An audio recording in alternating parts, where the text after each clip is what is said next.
Hello, everyone. Welcome to the Horror Room. I'm Travis Bruce, and today we're doing another indie horror spotlight. Today, I have with us, he is the production designer on a new horror film that's in pre-production right now. It's called Just One Night, and tonight we are going to be doing our top 10 indie horror films from the last 5 years. I have with us today Jason C. Thompson. Jason, welcome to the Horror Room.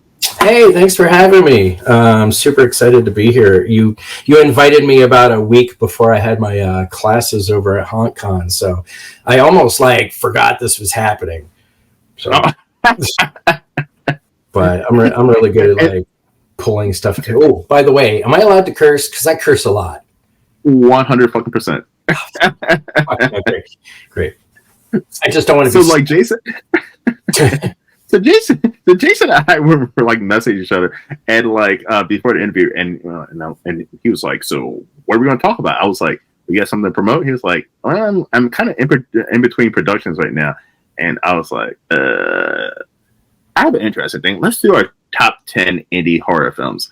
And he was like, "Okay, sure." And then I was like, "All right, fuck, I gotta create a fucking list now." Yeah, so, right. I'm bad at lists. I'm bad at lists. Involving rows and columns and numbers. That's why I'm a production designer. I can't handle any of that. I've been wrecking my brain for the last fucking hour coming up with this list. And listen, everyone, please do not give me shit in the comments, but oh, that's not an indie horror movie. Listen, this is the definition of an indie horror movie to me. A movie that's not brought to you by a big studio. Like Halloween, Exorcist, shit like that. A24 is considered indie horror to me. Yeah, definitely. For me, I think my definition of indie horror or indie filming in general is where the above the line has creative control, and it's not the studio dictating the choice of the story or how it's shot. If it's just the director is the end all be all, then I would consider that an indie for sure. I'll definitely have that indie attitude. As long as there's no studio intervention in any part of the process, I would 100% say it's indie. Exactly. And there's something nice about indie films. For the most part, I mean, indie films have their own little flair. They have a gritty, grainy look to them that I love. And grow up in the 80s with the VHS horror, I love that fucking look.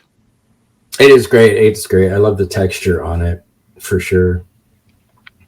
All right. I mean, I remember spending can I tell you how many times as a young adult or teenager that I would go to the local Blockbuster and I would go to the horror section and just look at every case, front and back. And that was it. And I would be surrounded by horror imagery, and that really, really added something to the experience. Man, it's I wish we still had that, but oh well. I did too, man. And I love that you base it off of the poster. You know what I mean? Everything was based off the box cover, and you're like, "Oh my goodness, what is this? What is this movie called? Shocker! What the fuck is this? This amazing."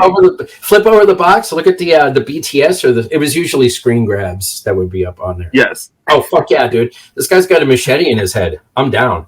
I think funny enough, the most dramatic one for me was I rented Bad Taste, and the front of the box had the thing where it was a cutout and it said place here for American audience or some shit like that.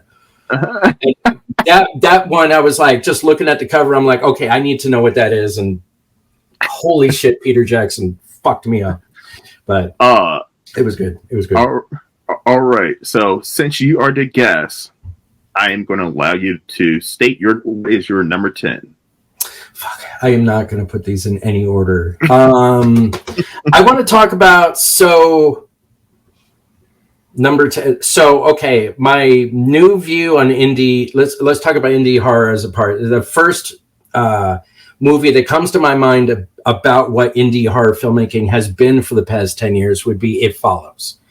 It Follows was the darling of the past 10 years.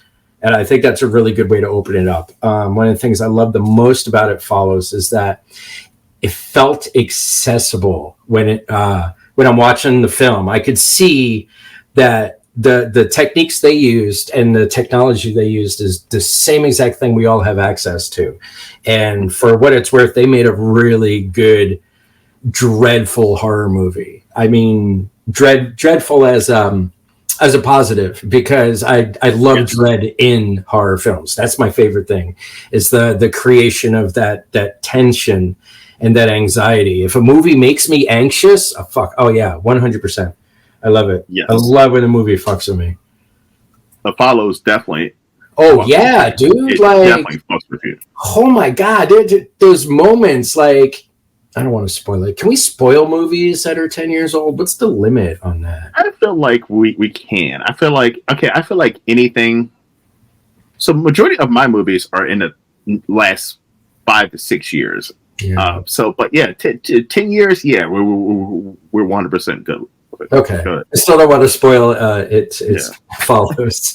So that's my number 10, I think, starting right off there. Well, my number 10 is something. Listen, I don't know. I think this was released in the last 2 years. I remember seeing. What did I see? I think I saw it was Pearl. I saw Pearl in the movie theaters, and I saw Pearl was amazing. And during the trailers, I saw this movie from A21. It was called Bones and All, and I was like, "What the fuck is this movie?"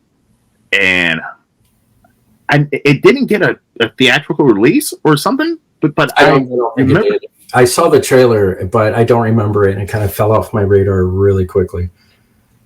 Well, a couple of months ago, I was on Amazon Prime just looking for something. I rarely watch anything on Amazon because Amazon rarely has anything that captures my attention. Right. And I saw hang out on Tubi. You hang out. You look like you hang out on Tubi, don't you? I'm a Tubi guy. You can tell. like recognizes like. I'm a Tubi. If I had to rank my streaming services, I spend more time watching Tubi. I would say number 1. Netflix. I actually know Peacock is number 2 now. Peacock. I fucking love Peacock. And then I guess Netflix, Hulu, Amazon. And that. I mean, are we tossing HBO into the mix? Because I guess. Oh, Max. Why not? Yeah, are we talking to Max? Because listen, I'm fucking up my list. Honestly, I'm suffering from series fatigue. Like, so many of these platforms are like, watch our show, go binge watch our show, blah blah blah. I'm like, I've kind of taken a step back from watching all those serialed, because if that's the right way. I just turned an adjective into a verb. Yes, you did. These serialized productions, I'm just like, Game of Thrones kind of burned me, because like I was really invested in it, just like the rest of all of us on the planet, and then it just kind of went and it happened, and I don't want to get that involved in serials like that again. So I kind of backed away from all those shows. That being said, I'm kind of thinking about getting Apple TV just for that King of Monsters. I think Jeff Bridges. I'm probably totally mangling this. Oh, it's a Godzilla. I know what you're talking about. Or a Godzilla series. I heard. I know we're talking about that. Yeah, it looks dope. So I might have to join the dark side and go to Apple for a little bit. I'm the same way when it comes to series. Like, I've gotten out of series. Like, I haven't watched the new Game of Thrones series. I tried watching 1 or 2 episodes of it, and I completely check out. My brain, I cannot do series anymore. The last series I watched recently, believe it or not, was, and I can't even think of the name of it, but it's on Max, and it's the story of the LA Lakers during like the early stages where Jerry Buss first bought them. Great fucking. It's only 2 seasons, but it's a great fucking series. But I can't think of the last time a series that really caught my attention and got me in. Like, I just don't have the attention span or time to binge watch a whole series. Same. I think what I do instead is I just go ahead and retread previous ones that I've watched. It's like background noise, but I can't. I just don't have the time to binge like everyone is into. I think the last series I actually sat and watched voraciously was Wednesday. For me, and this I knew was The Last of Us. Like on the Last of Us was great. That's right. I got hooked on that, dude. Mm-hmm. That was so good. That was so fucking good. Like I was checking in every fucking Sunday when a new episode released. As a production designer, can I just say that one of the greatest sets I've ever seen in cinema was the one with the episode with the creatures come out of the ground.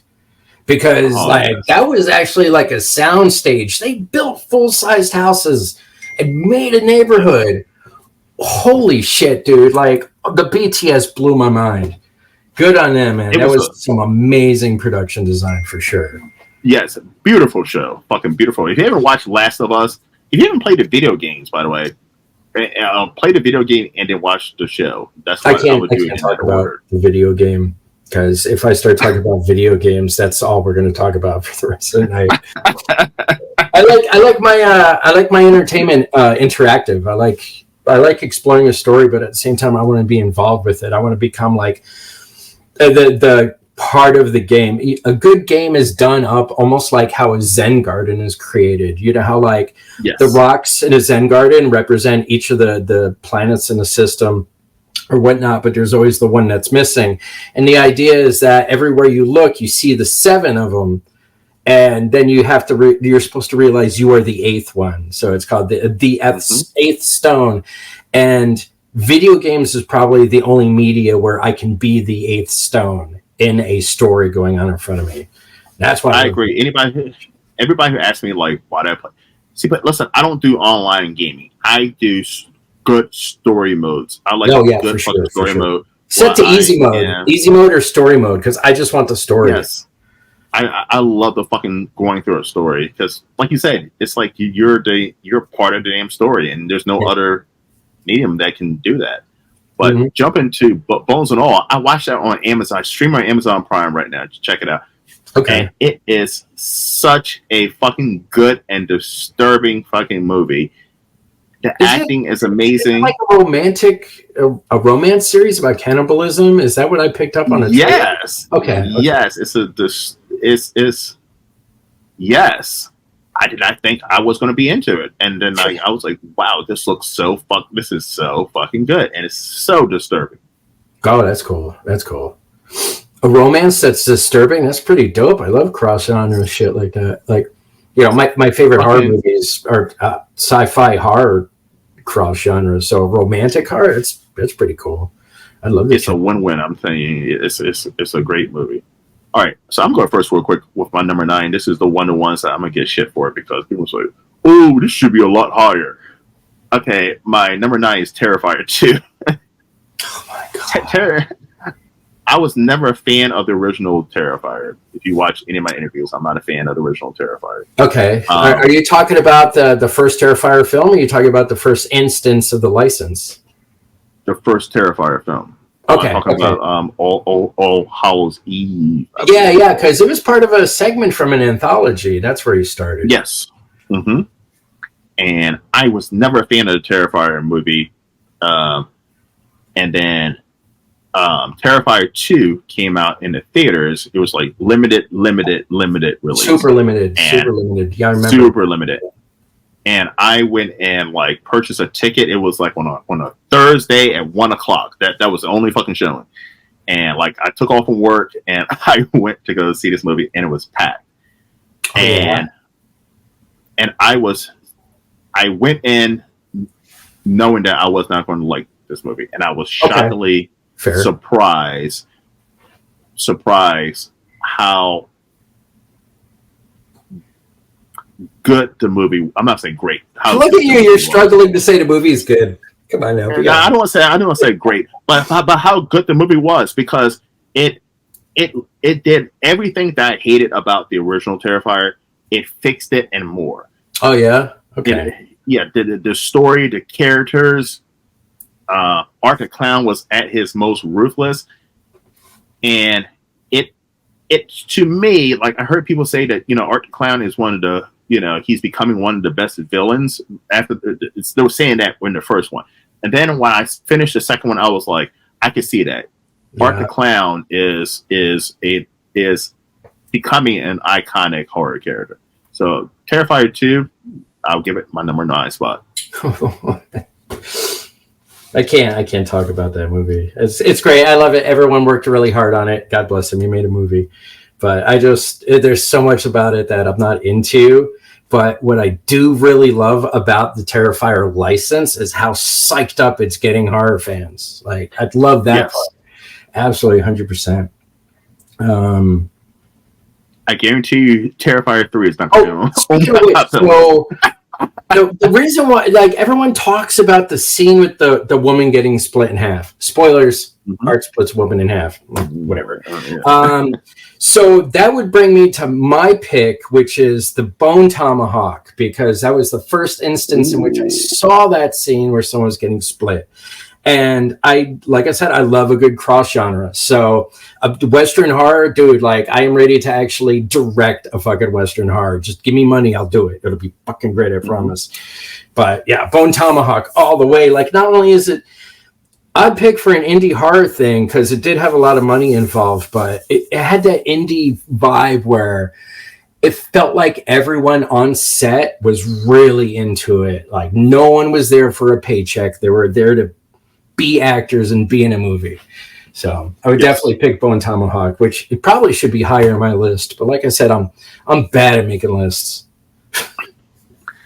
Well, it is absolutely crazy because we're thinking alike. Because my number 8 is Bone Tomahawk. Oh, that's funny. That's great. And I just recently saw Bone Tomahawk for the first time. I saw in the indie Facebook groups, people kept on talking about Bone Tomahawk. I was like, what is this? And then I saw that it was on Tubi because I'm a Tubi guy, and I fucking watched that movie, and I was like, well, how the hell? Cause I think that movie was released in 2016. I want to say. Yeah, I think that's like, what? 16. And I was like, how the fucking hell did I miss this movie? Like, this movie is so great. How did I miss it? I only saw it as of like a year ago, 2 years ago. I saw it 2 years ago, and I was like, no one told me about this. What the fuck? My friends are slacking. No one. Like, even in the horror chats and anything, no one was talking about it until like recently. Yeah. And I'm like, is this a movie that everybody's got to know in the last year or two? Because I heard no one talking about Bone Tomahawk up until probably a year ago. It was, I think the issue is that the marketing for it was kind of a miscarriage. It really, they lean on the Western because they wanted to make the horror aspects like super shocking by not preparing anyone into it.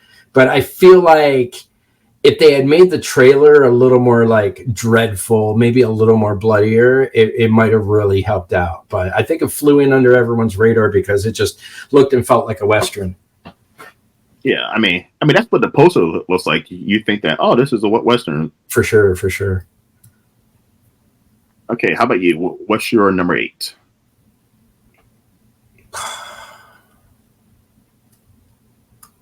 So another indie sweetheart that came out recently was Barbarian. And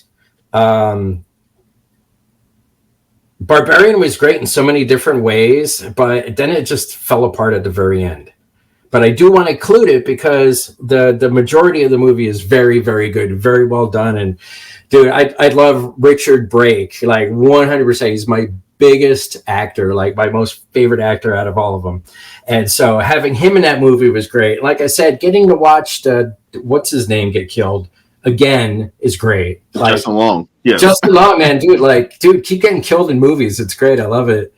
But holy cow, my favorite thing about Barbarian was that it was leading up to this idea where the town was going to become a character.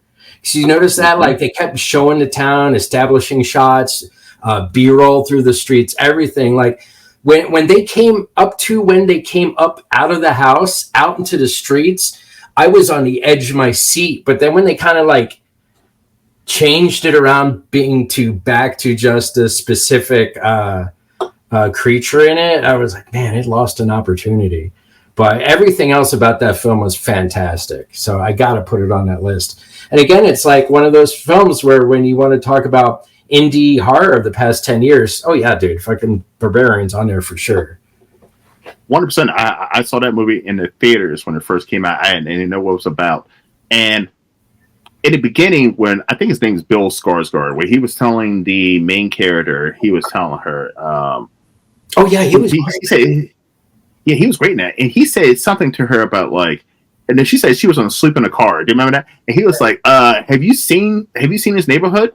Yeah, yeah, And it was so fucking dark so you couldn't see it. So when she walked out there that next morning, and you seen how that fucking neighborhood looked, you were like, holy shit. Holy shit. So for me, that is scary. Like, we can talk about like what are monsters or like what scares you in horror. And for me, it's the real shit. Like, I'm not scared of vampires or aliens or robots or whatever, because it's all fantasy and it's never going to happen. But like real shit, like this can happen to you shit. That's what drives fear in me for horror movies. Like, I have driven through places like that. I've lived on the periphery of places like that. Like, I grew up in Baltimore, so I was real close to that, and I can understand why that shit is scary as hell. Like, I can't claim living like that for the past like 20 years or so, but whew, yeah, dude. So I was really hoping that they were going to turn that town into a sort of character or something that would have been involved a lot more in the final act of the film, or especially as the payoff. Like, man, there should have been like a bunch of those people coming out of all the basements. Something. I live in Baltimore, so there's blocks that look like that in here. Oh, I believe it. I've driven through Baltimore. I've driven through Baltimore. There's blocks that actually look like that. But yeah, it was just the buildup. You did not know where that fucking movie was going. Oh yeah, and I agree. The ending was a letdown compared to the rest of the movie. Yeah, but the rest of the movie was damn near perfect. Yeah, it was great, just up to the very end. And honestly, just circle back real quick. I think that's the reason why I don't really like the Terrifier license too much, because Terrifier, the first one, great movie until the very last scene. Very last scene just destroyed all of it for me. And I think that's why I cringe when people talk about art and Terrifier or whatnot. I don't know why. What pisses me off about the Terrifier? Back to Terrifier. But what pisses me off about the Terrifier fans is, it's not that they like Terrifier, it's that they say that Terrifier is the greatest horror movie ever. They talk about Terrifier like it's the greatest fucking thing they've ever seen in horror. And I'm like, and that like drives me fucking nuts, because I'm like, well, there's like 1,000 other movies that are way better than the Terrifier movie. What that circles back to where I said I'm not really a fan of the movie, but I'm a fan of the reaction to it and the fans. Like, now you got a bunch of horror people. You know what? If some horror dude comes up to me and he's like, I think Terrifier is the best thing ever, I'm like, hold on.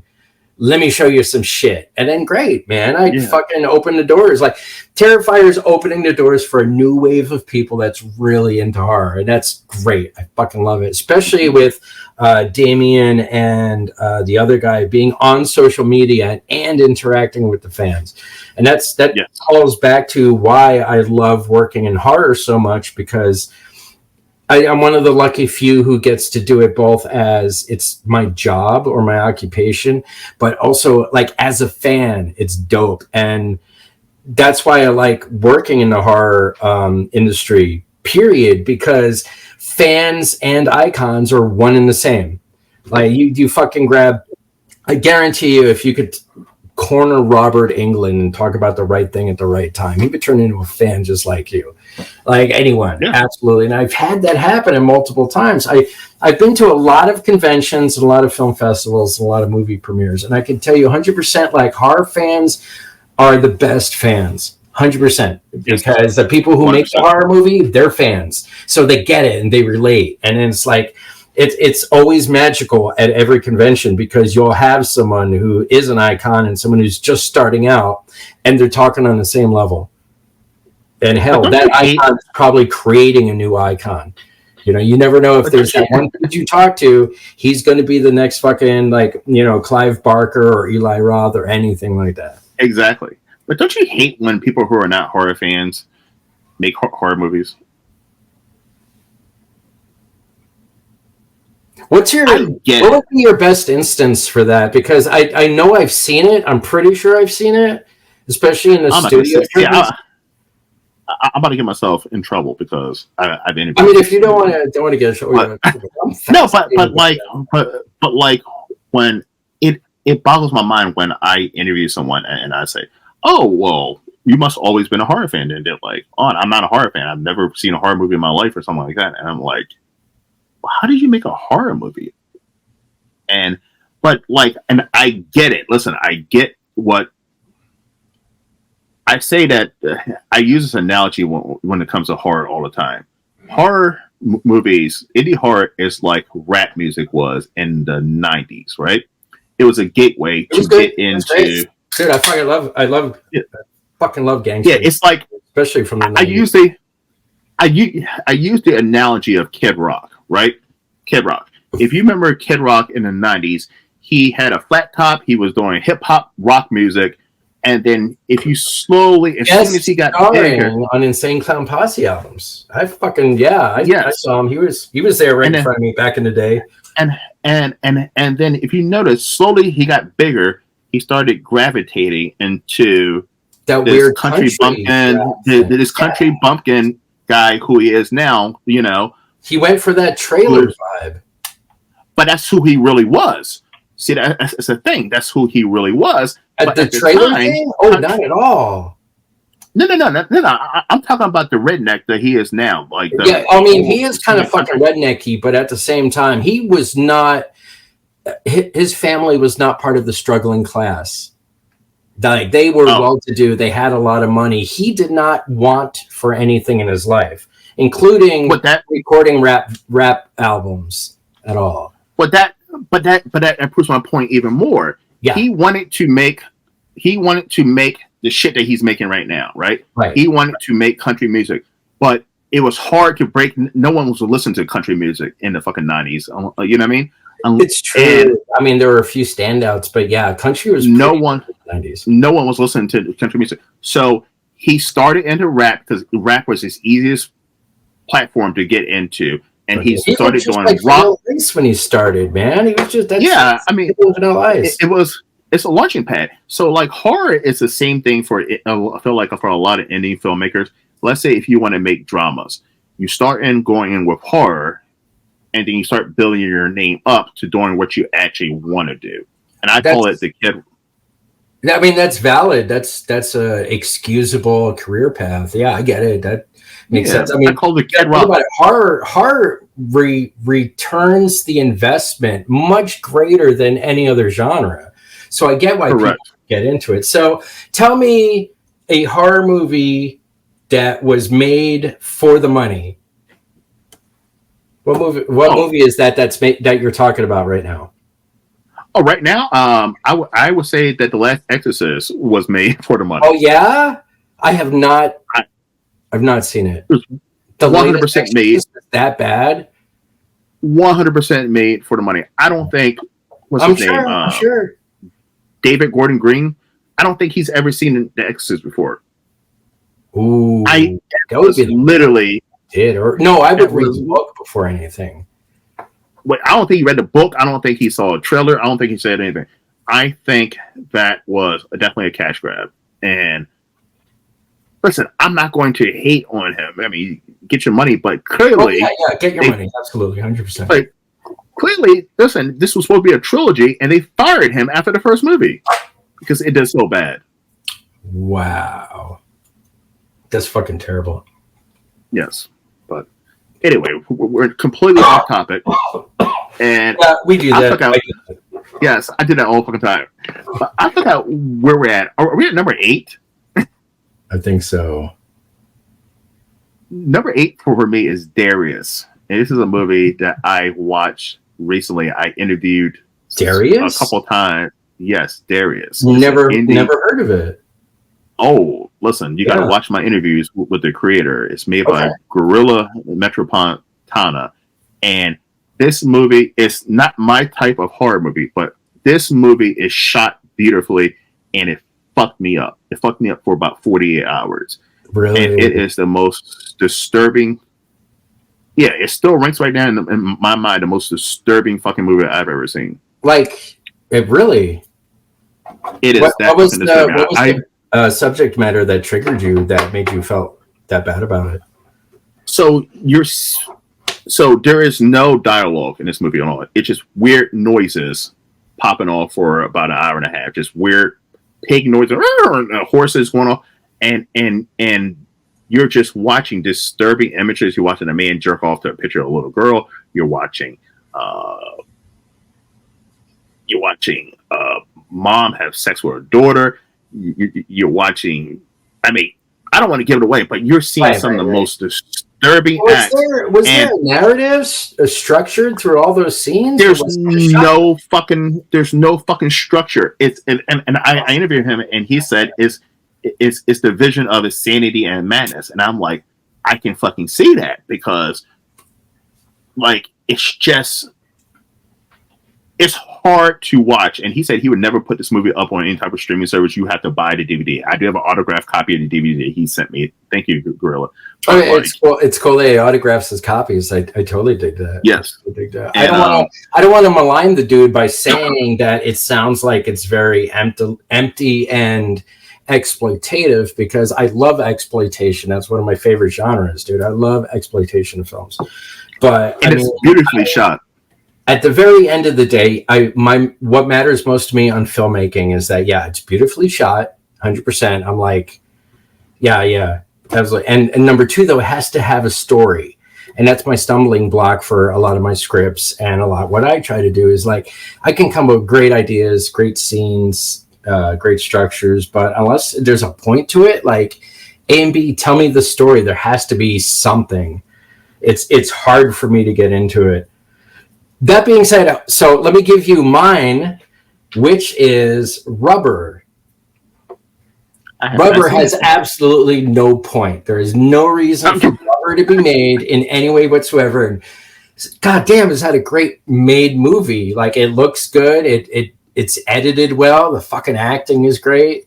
Yeah. Rubber is definitely that for me. What is Rubber? Rubber is about a tire out in the desert that kills people.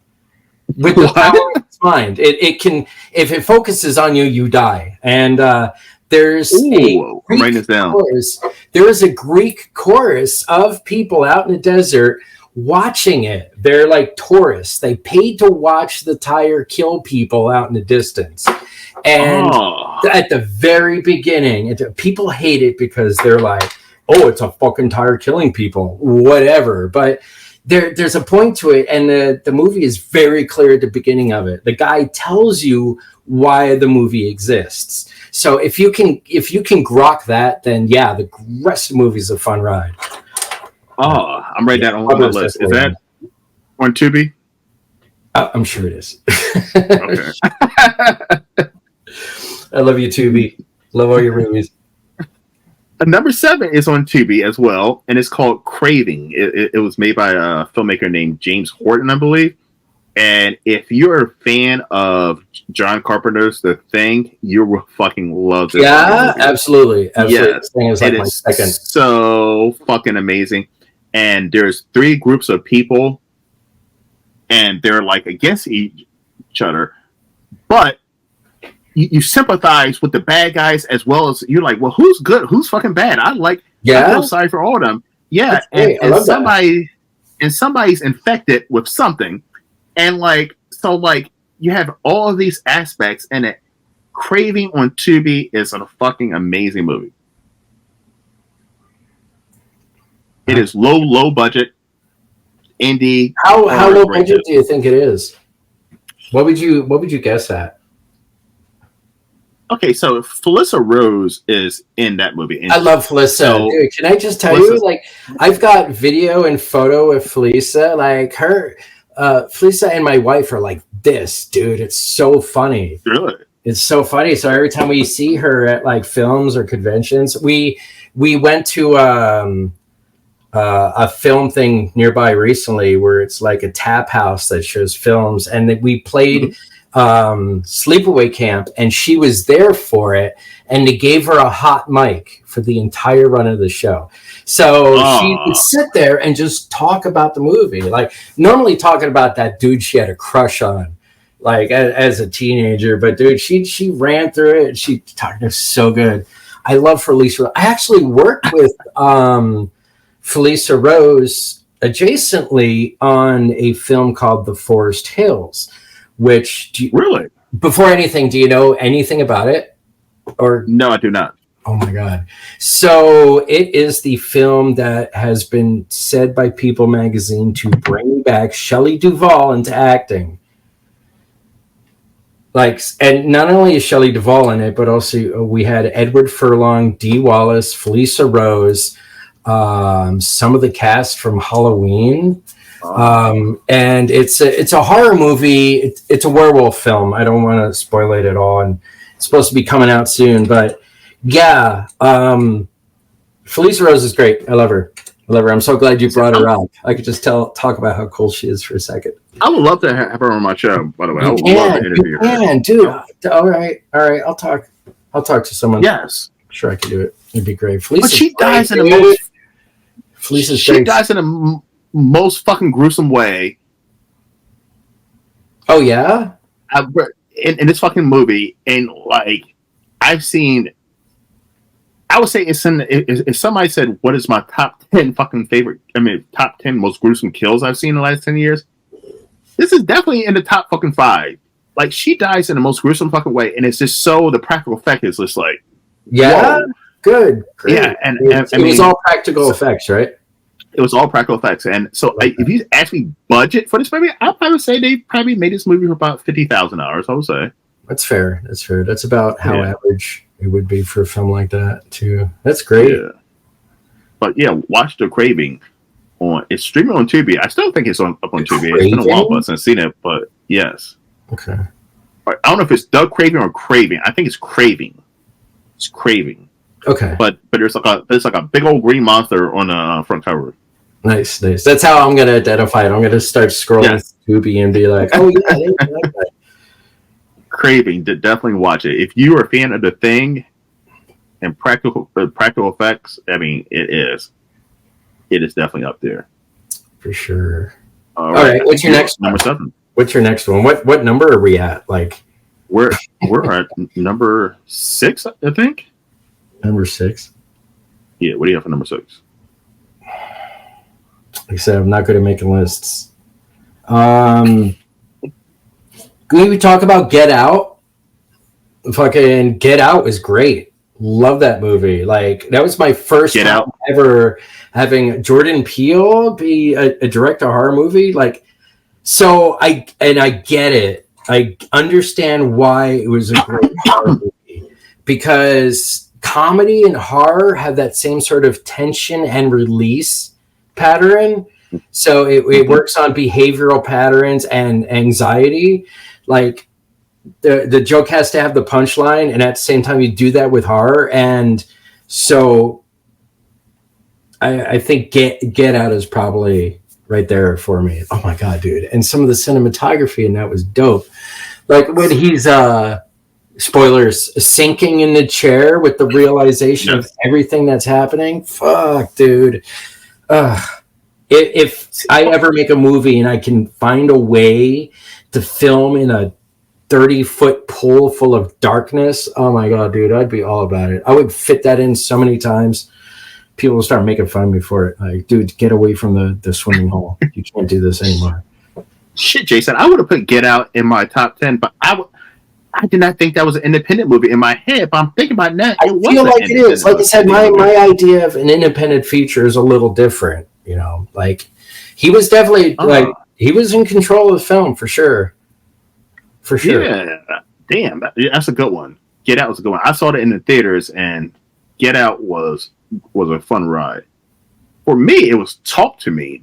This came out last year. Yeah, dude, Talk to Me was great. I saw that in theaters. Fucking great film, dude. Great film. It's 10 o'clock. It had you like on the edge of your seat from beginning to end. Mm-hmm. And it's from opening scene. And there hasn't been a horror movie in a while that's had me like that. Yeah. And that's one of those indie darlings, like super cheap. I think it got picked up from a festival, right? I think it was a bunch of dudes got together, filmed it, put it in a festival, and then I don't know what happened. Did they just directly take it and distributed I, it, or did they I think reshoot it? I think A22. Well, A22 grabbed it, Okay. and I think they made them refilm it, and Okay, that then makes sense. That makes yeah, sense. Definitely, that movie looks like it's in an A24 budget, 100%. but it got a limited like theatrical release. But I think it finished like number one in the box office one of the It weeks. did. It had number one for a weekend at least. Just Yeah, like and I was like, and like that's incredible. yeah, that's like the what probably the best goal for any independent filmmaker is just be like, I want to be number one for the weekend. Like, Yeah, it's a great claim, man. If you got that, you earned it for sure. Absolutely yes. for sure. Retire off of that. Okay, what's your number 6? Or are we I on number seem 5? to be I seem to be the only person I know who likes The Witch. I love The Okay. Witch. Great movie. That's A24, right? Speaking of It's which, an A20. It's an A24. I saw that in the movie theater. I wasn't a fan of it. Again, dude, I'm really into the idea of dread in my horror. Like, I do a lot of special effects work, and special effects work is predicated by things like jump scares, sudden tempo changes, sudden varial explosions that visually just change everything. But for me, The Witch was just like, it was like being tortured in the dark ages, like being put on a rack and being stretched. It was that constant and continual dread that kept building for me that I thought was what made it so good. See, I saw that. Listen, I love the eerie part of it, and it's beautifully shot. I saw that in the theaters, and like by the end, I was like, "Oh my goodness!" It just didn't do it for me. But like, I could see where you're coming from. It has the dread there, but like, it just wasn't one of those movies that did it for me. It falls in that category of like Men, and there was another movie by the director of The Witch, and I can't think of the name of it, but it was like a zombie apocalypse movie, but there was no zombies in it. And I saw that movie in the theater too. Yeah, and I was like, "What the fuck am I watching?" Like Pontypool or something like that, or something different. I can't. I wish I could think of the name of the movie because I remember I actually paid $15 to see this movie in the movie theater, and like because it was from the director of The Witch. Who's the director of The Witch? Geez, I don't know. Anyway, it'll come to me at some point, but it was like at 3 o'clock in the morning. Yeah, exactly. I'm like wake up like, oh yeah, it was called blah blah blah. For sure. Number 5 is a movie that most people don't know, but this movie is an indie horror movie, and it was number 1 on Netflix for a while. Now, I did not see it on Netflix. I saw it after I interviewed the director, or before I interviewed him, and I saw it on Tubi, and it's called 1BR. 1BR. 1BR is a fun movie. I heard about it. That's yeah. I did see some about it, but I haven't seen it yet. That's interesting. What is it about? It's a great movie. That's number 5. That's halfway up on your indie list, man. That's number 5. What is it that earned that for you? It was because it was the story. The story for me. It was. We talk about Barbarian, where it's the atmosphere like this. So this young lady, she I don't remember the story, but she like breaks up with her ex, and then she moves to Los Angeles, California, which is expensive as hell. And she finds this very realistic, very realistic. And she finds this inexpensive apartment in this apartment complex, and the guy who runs it is kind of weird, and all the neighbors are weird. And you start realizing as the in the first 20 minutes, some weird shit happens, and then you start realizing she can't leave for some reason. And like it was kind of disturbing. It's almost like the movie that's my number 4. Like this movie, if you like my movie, I'll tell you soon what's my number 4. You're gonna definitely love 1BR. If you love 1BR, you're gonna like my number 4 movie. Oh, okay. Okay. So it's a bottle production. It's like a few people, like limited set. Yes. It's all shot in this as a apartment production complex. designer. 100%. I absolutely love clever shoots where it's all just taken in one very small spot. Yes, that's good. I don't know. So we're on 5 now, right? Yes. Okay, so my number 5 would have to be Hereditary. And I'm saying that as a person who could not finish watching it. Like, I'm a dad. I got a kid. Like, I understand it's all fake and it's all whatever. I even follow the actress on TikTok. Like, really. So I know she's alive. And she's great. She's doing really well. But after that scene, I could not watch it at all. And like I said earlier, man, I love movies that have stories that like fuck me up. So definitely Hereditary fucked me up. Don't even know. Yeah, I guess there's a thing later with a treehouse and a kid with a broken nose. Yes. Fucking whatever, dude. Like you could weird shit. That scene where that girl dies, you could have put end credits right there. Been like, all right, great, done. Yeah, done. Yeah. So it kept going, but I could not continue. So yeah, that's definitely a strong 5. Man, that means my next 4 better be real fucking good. Exactly. So my number 4. That's why I can't do lists. So my number 4. So people who love Hereditary, they hate this fucking movie, and people who love this movie hate Hereditary, and that movie is Midsommar. I love Midsommar. It's Ari Aster movie as well. I would absolutely put Midsommar as my 4, so we can skip ahead right there. Great. My favorite thing. So my favorite, as a production designer, my job is to make sure the environment helps to tell the story. Well, okay, at the end of the day, it's whatever the director fucking wants from me. But my idea is that we all use the world we create to tell the story and push it forward and keep moving it, because a movie is to tell a story and it's a very limited time. So get your shit together, tell the story and get out. Right. And what I love so much about Midsommar is that it told you the story in the opening with all the paintings in that one central room. The entire dude, like they knew the plot. And if someone was smart, they would have looked at it and went, guy in a bear suit on fire, I'm going home, and left. But with that being said, there's a central conceit where a lot of the characters are really weak for some dumb shit. But goddamn, Midsommar was beautiful, like so beautiful good in terms of both cinema and production design, and the acting. Everything was great about it. Loved it. Yes.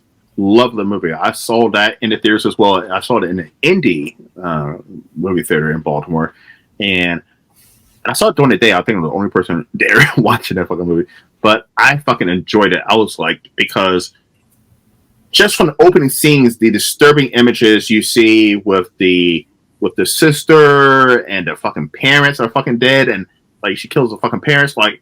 It's just you talk about dread. That movie is just dreadful all the way fucking through, and it's just great. Fucking But it also too cinematography, how bright and fucking light it is. It's like so fucking bright and light. That is one of the things that I think is the worst thing I've ever had to deal with as a production designer on a film set. Is that, dude? We are always filming at night. Always at night, all the time. And it's a great thing about Midsommar is that they made a horror movie in the daylight.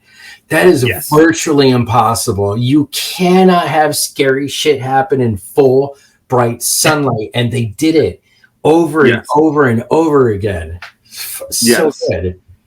Such a fucking good movie. Such a good movie. Now, my number 3 is a repeat of one of yours. It's Barbarian. Okay. I absolutely love Barbarian. It's one of those horror movies that I can rewatch over and over again, even if I know what's going to happen.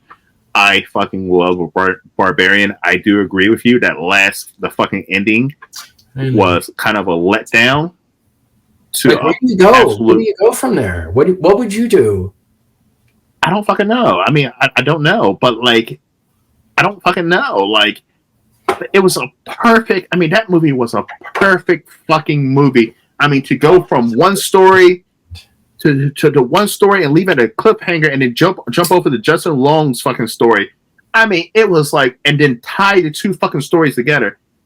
It was fucking, and the movie came under the radar too. Like I said, I saw that movie in the theater. I had no idea what this fucking movie was about. It was such a fucking good movie. The reason why I actually decided to watch it was because of all the supplemental marketing. Like the movie posters and the font choices and like everything was very retro. And like I said, I love genre work. So it was very exploitation for me, 100%.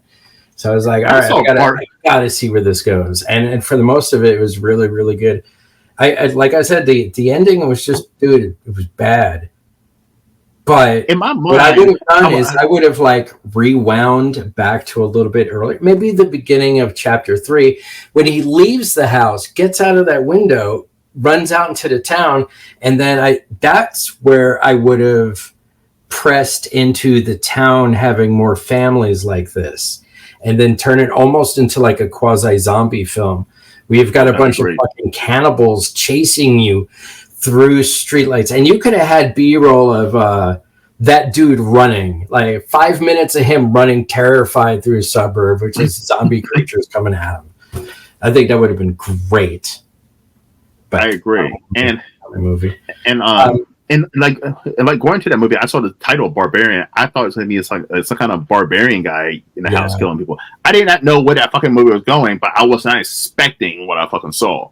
Right. And the movie was trying to steer your attention to think, hey, this is where it's going to go. So let me ask you, like, my scariest moment watching the film Barbarian was I was really, really concerned that at some point they were going to show what he was watching in that bedroom with that guy laying on the bed. Like, if they had shown any... Dude, that treaded the line of just exploitation and horror and dread.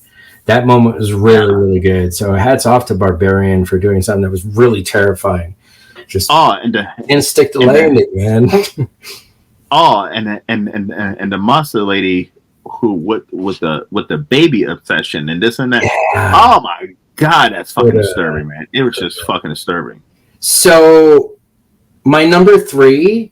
That's where we're at 3, right? Yep. Mm-hmm. Okay, so my number 3 is The Cabin in the Woods, for being a perfect send-up of every horror movie almost every horror movie we talked about all night. Like, that was so meta-aware and such a wild, crazy ride that I'd have to include that. Is it indie? Like, it's a lot of money. I feel like maybe... How much control did he have over it? I feel like he had enough. I don't know. See, I wouldn't put that as indie, but I could be wrong. Maybe not. I don't know. That's terrible. So then I guess maybe I would think. So my 3 doesn't count. I have to pull another one. I'll count it. Listen, James, I'll count it. Okay, I'll count it. Cabin was a great movie. If you loved Sucker Punch, you'll love The Cabin. Yes. I love Sucker Punch. But okay, so what's your number 3? So we're on to my number 2. My number 2 is, listen, if you know me, if you watch my channel, you should know what my number 1 and my number 2 is. My number 2 is Pearl. Pearl was fucking... Dude, that's a new movie too, right? Yes. Pearl is such a fucking beautiful movie. I bet. It's shot and it's fucking gruesome. It's disturbing. Mia Goth. Oh my goodness. That acting Mia Goth was so good. Did you watch Infinity Pool? Oh my god. I did watch Infinity Pool. Infinity Pool, she was great too. Like, fuck. Dude. I was going to put them on my list too, but then I was like thinking, is that indie though? Yeah. Yeah, Infinity Pool's fucking indie. Absolutely. Okay. There's no studio control over Cronenberg. No, not in any way whatsoever. But Mia Goth is so fucking amazing in this fucking I want to movie. see her do more stuff. I want to see her. You can just watch her. You can just watch her as you can. I can sit and watch Pearl, just the character of Pearl, do anything, and I'll just be fucking fascinated. Like a web series. Yes. I mean, actually, I've pressed my wife to try to get her into the new film that she's working on right now. Like we've sat around and talked about Mia Goth, and we mentioned her a few times and been like, dude, we should probably talk to her. So Mia Goth is fucking amazing. Oh fuck yeah, great. I wish I could. I want the last movie to come out so I can watch it all as a trilogy one night. When I sit down and be like, is it the trilogy of horror? Like, is it horror, Star Wars, or Godfather, or something like that? This could be the greatest. This could be one of the greatest horror trilogies ever made. I'm being serious. The X series can be one of the greatest horror series ever made if Maxine is as good as the first two. Oh, for sure. So we're at 2. Number 2. Mm-hmm. Fuck. Blair Witch. Absolutely. Blair Witch was Blair Witch was like 20 years ago. I said Blair Witch was like 20 years ago. Oh, fuck. So I got to pick another one.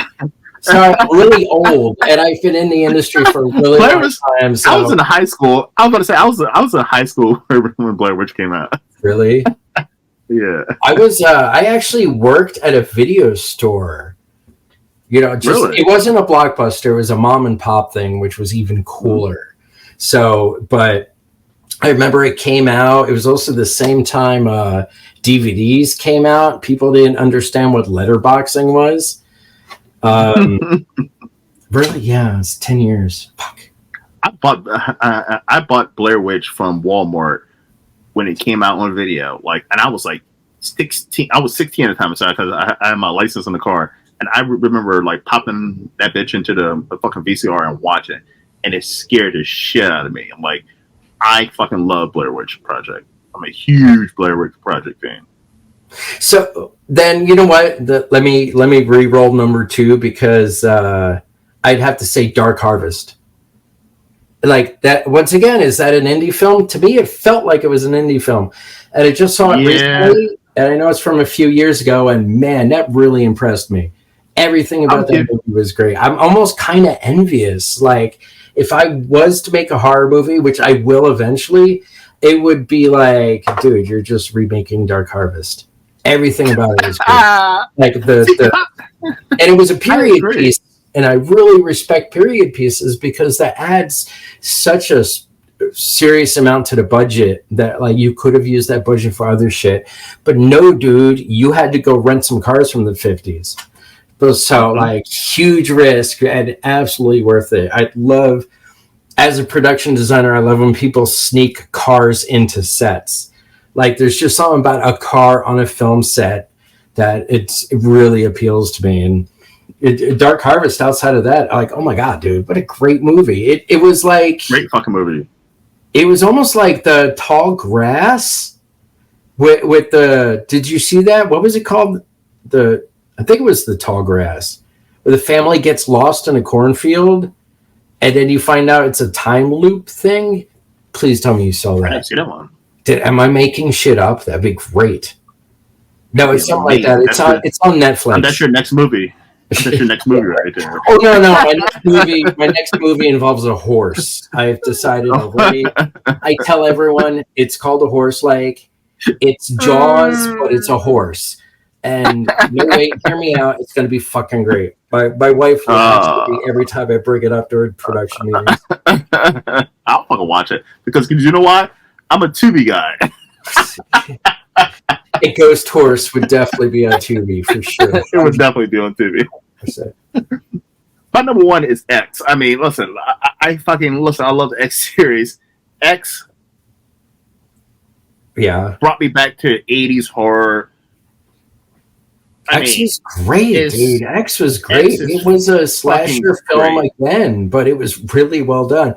It was kind of like a more recent version of Scream. Like, you know how Scream kind of rearranged slasher films? I feel like X was the next one to do that, where they changed something significant about the hero's journey, quote unquote, or how the story flow went. Yeah, absolutely. I respect that. That's good. It had everything that you wanted in an old time slasher movie. It had the campiness. It had the tits and ass and the sex scenes. And it had the fucking gore. It just had everything you wanted in like a old school slasher horror.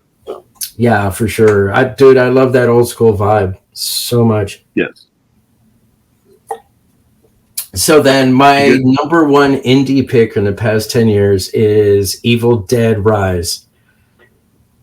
And it's not indie. Stop it. It is. Come on, dude. It's got to be indie. No, it's not. That's big budget. Anything to do with it. That's like big budget as fuck, man. Stop it. Is it really? I do love it, though. I love it so much. If it is indie, can I claim it as indie? Please, I'm gonna look that up. How much money did they spend on Evil Dead? Man. I bet you that movie has like a $50 million budget. I feel like. Is it really? Fuck. I'm gonna look it up right now. Look it up right now. I'm gonna look it up right now. Well, congrats on them for making it look like they spent no money on a movie. Which, as a production designer, I respect that.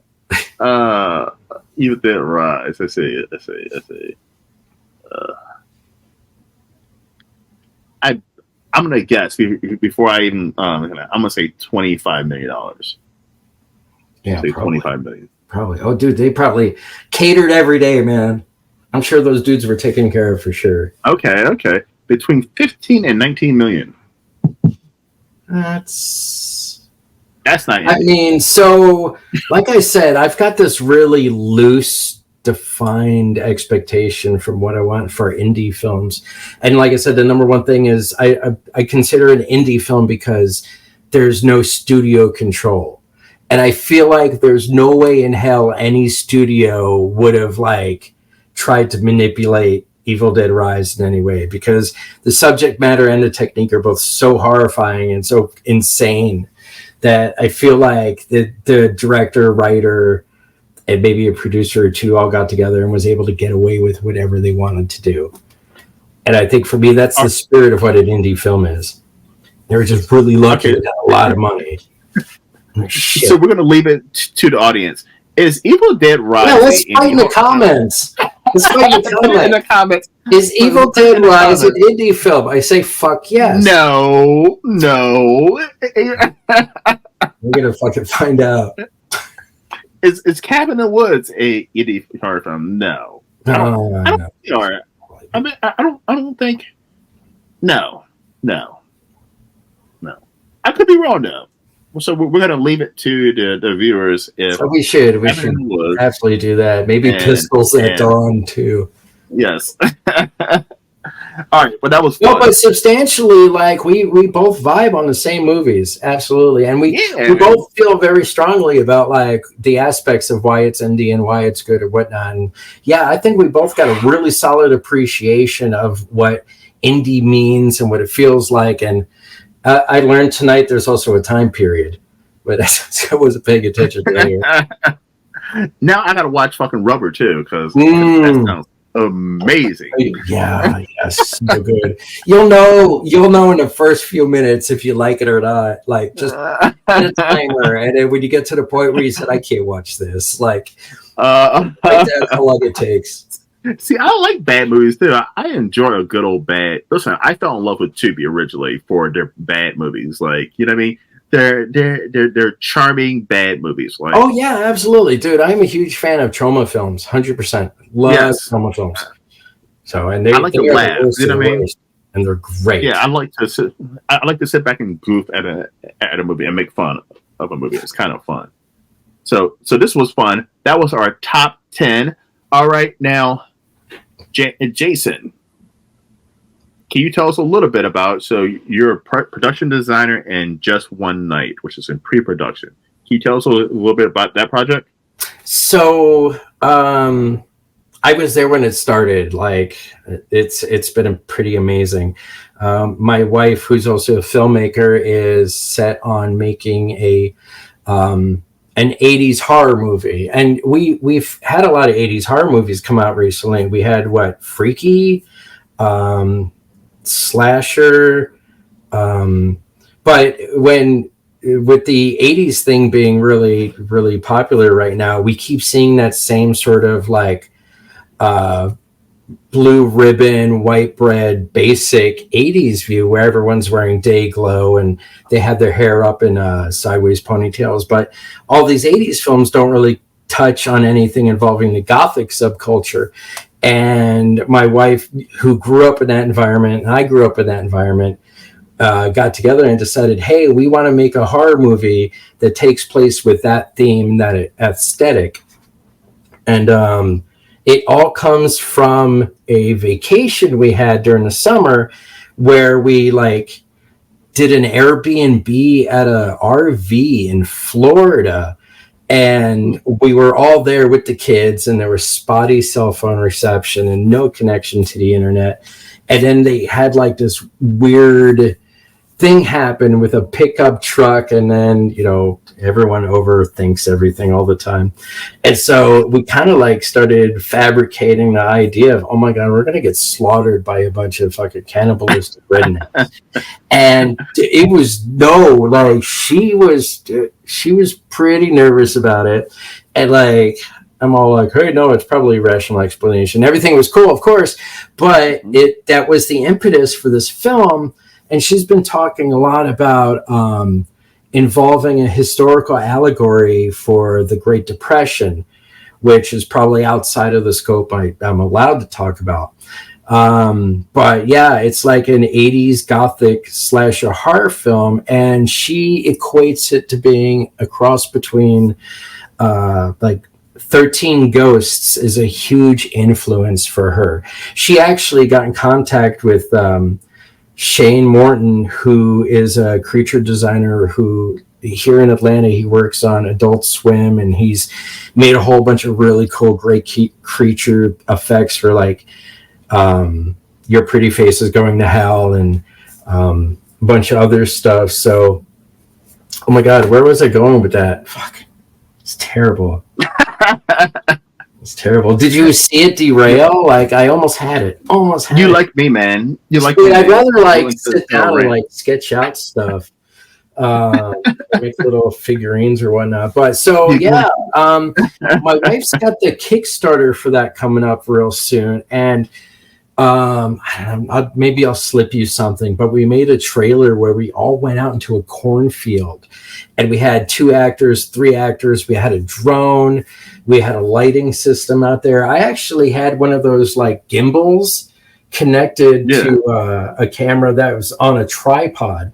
And so I had to lift it up and around through the cornfield. And then it was all the special effects work with all the weird, gross stuff. It was pretty cool. But yeah, it's been great. We're looking forward to it. Should be filming. I don't want to give it a hard date because you never know. Yeah. But my wife is really into it. Everyone who's involved is really into it. And I think it's very important people know that, because you can't do an Indiegogo campaign if you don't believe in the project. And everyone attached to this believes it 100%. Even if we can't get the funding, we're going to make the movie anyway. We're just hoping the funding makes it look cooler, but yeah, we'll do what we got to do. It's fine. I guess there's a thing where Indiegogo either lets you keep a percentage or it's all or nothing. And my wife is 100% so confident it's the all or nothing option on the Indiegogo. But again, that's high technology. I don't understand what it is unless it's video games.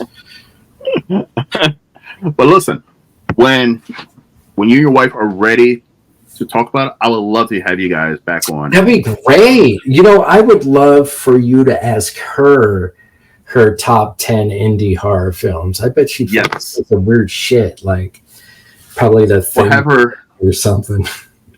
I have her get a list Ready? I feel like Hocus Pocus and Beetlejuice right off the bat. She's more of an 80s kid. She's more of an 80s kid. Again, like I said, dude, it's a horror movie that involves 80s goth kids, and she was an 80s Makes goth sense. kid. So, yeah, dude, our wedding was Beetlejuice themed. That's completely. But yeah, it was a great time. It was cool. It's legitimately going to be a great movie. It was cool. Jason, where can everyone find you and your work? What? Where can everyone find you and your work? Oh, so go to badseedfx.com. That's my website, and I've got sections that involve like property building, set building. It's got like the history of all the things I've made. I've made a few short films, a few full-length films, but notably I've made like fucking 60 metal videos. Like, holy God. I do a lot of work with a lot of screamo bands and heavy metal shit. Like, I made some cool shit. I've had some great opportunities since I've come down here to make some great shit, and I'm looking forward to doing it some more. So yeah, badseedfx.com. Not the word effects. Maybe I don't know. I'm terrible at the internet, but yeah, it's a lot of cool shit. And like, I'm kind of getting into the point where I want to start teaching people what I do and how I do it. So if you get onto my website, I think I can set up something where like you can put in your email, and then the next time I'm out in the garage, like making skulls out of milk jugs, I can live broadcast it on Twitch or something like that. So I don't know if there's a good enough response here. I'll try it. I love teaching. And I love learning. Like, I learned a lot today. Like, make sure you know your list is within 10 years. Yikes. Listen, Jason, it's been a blast having you on. This was fucking fun, man. This was fun as shit, man. Thank you, man. Fun, anytime. Man. Yeah, let me talk to Shannon, and fuck, dude, you'll love talking to Shannon. She's a delight. We should do it. Okay, we should do it. And I want the both of you for the next time. Come up with your right top. Now? Yeah. Oh shit! I said next time. Next time. Next time. Let me get in contact with you, and I'll tell you when she's starting her campaign. If you want to do something where you broadcast at the start of the campaign, I think that'd be really beneficial to her. But I don't know where her timetable is because, like I said, we gotta go out to California real quick for a meeting, and then we know what we're gonna do next. So soon, almost. Itchy feet. I'm ready to do it. Most definitely. All right, guys. Well, thank you for coming to the Horror Room. This was a fun top 10 indie horror film. Yes. And guys, please subscribe and like and comment. Follow and obey. Yes. And agree with me that Evil Dead Rises is not a indie horror film. It's so fucking indie. It's got a fucking kids in a wood chipper. Sorry, kids in a wood chipper is not a studio thing. We'll figure it out. All right, guys. Thank you. And see you guys next time.